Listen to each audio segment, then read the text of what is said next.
Hello everyone, आज हम लोग पढ़ने वाले हैं क्लास 10th की ज्योग्राफी की बुक से chapter number 1 resources and development. और आज हम लोग पढ़ेंगे पार्ट 3। तो चलिए चैप्टर को स्टार्ट करते हैं।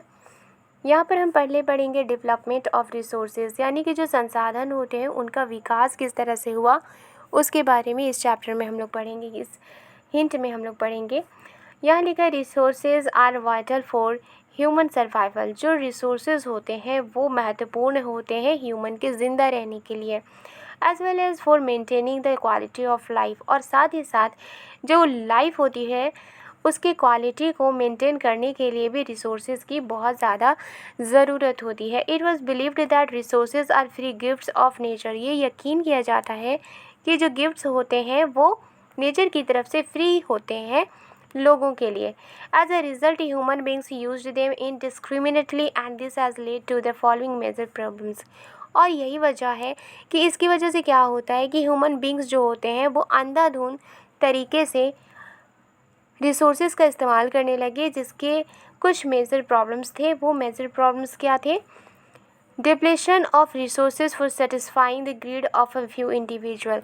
तो जब भी ह्यूमन बीइंग किसी रिसोर्सेज को अंधाधुंध तरीके से यूज़ करता है तो उसके कुछ मेजर प्रॉब्लम्स होते हैं।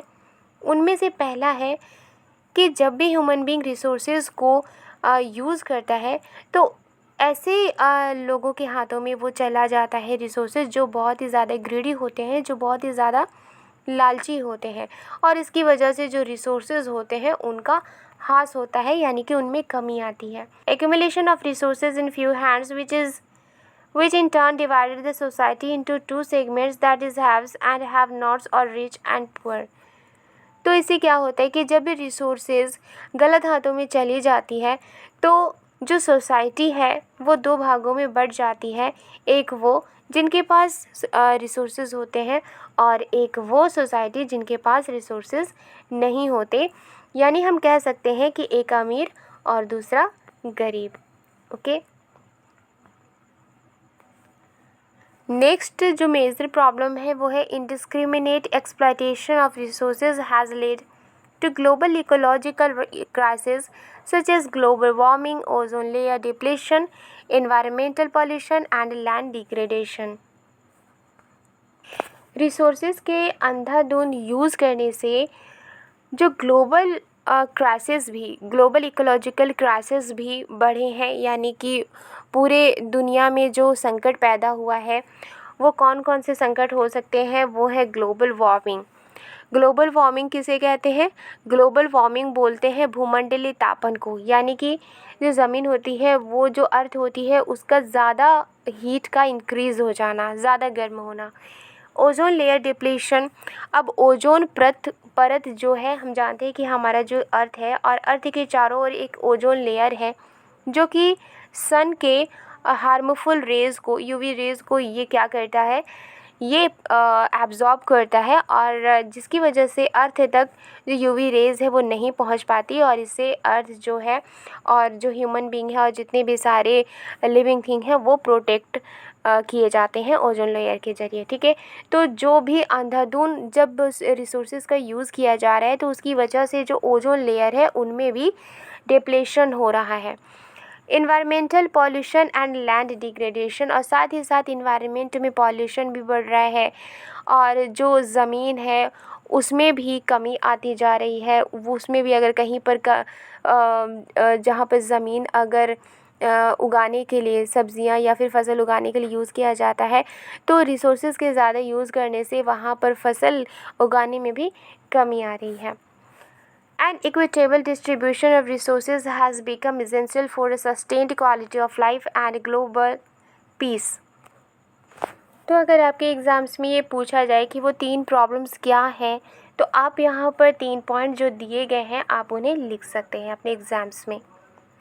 तो यहाँ पर जो लिखा है कि जो रिसोर्सेज होते हैं, रिसोर्सेज का जब ज़्यादा अंधाधुंध यूज़ किया जाता है तो उससे प्रॉब्लम्स क्रिएट होते हैं।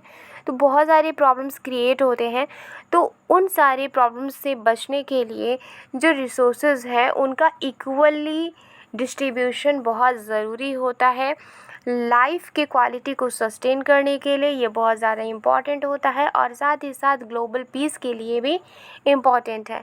If the present trend of resource depletion by a few individuals and countries continues, the future of our planet is in danger.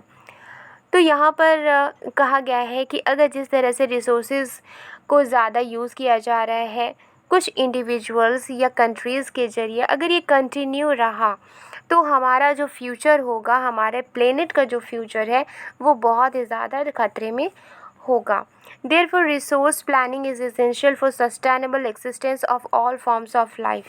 इसलिए रिसोर्स की प्लानिंग करनी चाहिए, इसेंशियल प्लानिंग करनी चाहिए महत्वपूर्ण प्लानिंग करनी चाहिए, जिससे कि जो सभी तरह की जो लाइफ है अर्थ में जो है, ये सिर्फ ह्यूमन बीइंग ही नहीं है, जानवर भी हैं, पेड़ पौधे भी हैं, तो उन सारे के सारे के लिए जो लाइफ के लिए इम्पॉर्टेंट चीज़ है वो हम अचीव कर सकें। Sustainable existence is a component of sustainable development. Sustainable existence क्या होता है? ये सस्टेनेबल डेवलपमेंट का एक कंपोनेंट है। अब सस्टेनेबल डेवलपमेंट क्या होता है इसे हम पढ़ लेते हैं। यहाँ सस्टेनेबल डेवलपमेंट होता है, sustainable economic development means development should take place without damaging the environment and development in the present should not compromise with the needs of the future generation. Sustainable development को हिंदी में कहा जाता है सतत विकास। इसका मतलब ये होता है कि जो भी रिसोर्सेज हम यूज़ कर रहे हैं उस रिसोर्स को बिना डैमेज किए इन्वायरमेंट को, और साथ ही साथ जो डेवलपमेंट है, जो अभी हमारा प्रेजेंट का जो डेवलपमेंट है वो भी हो, लेकिन इन्वायरमेंट डैमेज भी ना हो, और साथ ही साथ आने वाली जो फ्यूचर जनरेशन है उनके साथ भी, उनकी ज़रूरतों के साथ भी कोई कॉम्प्रोमाइज़ ना हो। कहने का मतलब ये है कि जो भी रिसोर्सेज हम यूज़ कर रहे हैं वो रिसोर्सेज यूज़ करने से एनवायरनमेंट भी डैमेज ना हो, साथ ही साथ हमारा प्रेजेंट भी डेवलप हो, और हमारी आने वाली जो जनरेशन है उनकी ज़रूरतों के साथ कॉम्प्रोमाइज़ ना हो। इसे ही कहा जाता है sustainable development. Okay. Sustainable development को लेकर रियो डी जनेरो में एक अर्थ समिट की गई थी 1992 को। In June 1992, more than 100 heads of states met in Rio de Janeiro in Brazil. अब रियो डी जनेरो कहाँ पर है? ब्राज़ील में है। तो 1992 को लगभग 100 से भी ज़्यादा कंट्री ब्राज़ील के रियो डी जनेरो में मिलते हैं for the first international earth summit. किस लिए? पहला इंटरनेशनल अर्थ समिट के लिए। The summit was convened for addressing urgent problems of environmental protection and socio-economic development at the global level. इस समिट का ये उद्देश्य था कि जो हमारा इन्वायरमेंटल इशू है, इन्वायरमेंट को प्रोटेक्शन किया जाना चाहिए, और इन्वायरमेंट में क्या प्रॉब्लम्स हैं उनको एड्रेस करने के लिए, और साथ ही साथ जो सोशियो इकोनॉमिक डेवलपमेंट है जो ग्लोबल लेवल की है तो उसके ऊपर चर्चा करने के लिए, और जितने सारे प्रॉब्लम्स हैं जो इन्वायरमेंट को क्षति पहुंचा रहे हैं, नुकसान पहुंचाता है, तो उससे रिलेटेड उसे प्रोटेक्ट करने के लिए ये समिट किया गया था। The assembled leaders signed the Declaration on Global Climatic Change and Biological Diversity. इस समिट में जितने भी सारे नेता एकत्रित हुए थे, जो भी लीडर्स आए हुए थे, उन्होंने ग्लोबल क्लाइमेटिक चेंज और बायोलॉजिकल डाइवर्सिटी पर एक हस्ताक्षर किया था। The Rio convention endorse the global forest principles and adopted agenda 21 for achieving sustainable development in the 21st century.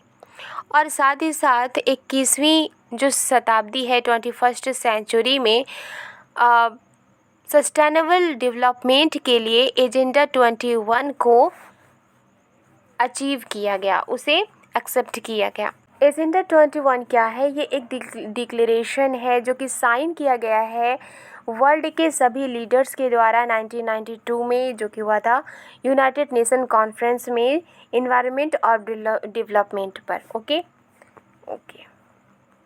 तो नेक्स्ट वीडियो में हम लोग पढ़ेंगे रिसोर्स प्लानिंग से। मिलती हूँ नेक्स्ट वीडियो में। वीडियो पसंद आई है तो लाइक एंड सब्सक्राइब करना मत भूलिएगा। Thank you.